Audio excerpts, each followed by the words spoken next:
many times have you found yourself either saying to yourself or to somebody, I wouldn't do it to you. I wouldn't do that to her. I would never do that way. I would never say that to you. Well, that phrase comes right out of the huge umbrella problem, I am going to call it a problem, called expectations.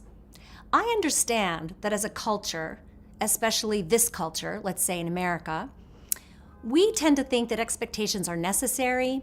We have them for our children, we have them for ourselves, we have them for our partners. People are having expectations of each other everywhere.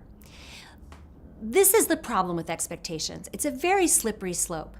I'm not suggesting that we lie around and do nothing and have no goals or aspirations or no interest or no standards by which we want to treat other people. I'm not saying, don't strive to be right-minded or anything like that. But expectations are really sneaky, and it's a really slippery place we get into when we start relating to people unconsciously, because it's usually unconscious, I have to say, on the basis of what we expect from that partner, what we expect from that person, and what we expect from ourselves. Now, I'm sure you've heard a lot about having too high expectations for myself. We hear that a lot. I'm a perfectionist. I get into trouble because I have such high expectations of myself and I can't meet them, and then I feel terrible about myself. Yes, this is not good, definitely. And I think we're exposed to this aspect of expectations very often. But I don't know that we think often enough about the area of how our expectations affect our relationships with other people and our own feelings about our relationships with other people. Expecting perfection, of course, is not going to work because there is no perfection.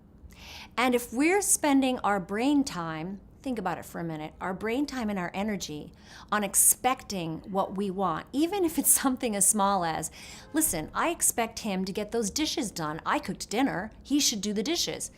That should, or that you should be doing that because I did that, even Stephen or any of that, gets us into trouble. You know why, really? Because then we're a little bit like that, And I imagine if you're listening to this and you're going, I don't have expectations, you're exactly the person that I need to be talking to, because I bet you do.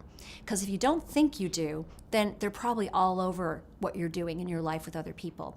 And it's just a problem. You set yourself up for a lot of disappointment, because every time we have an expectation, we're going to get disappointed because there's no way we can control the world or other people. So we're not really going to get things exactly how we want them.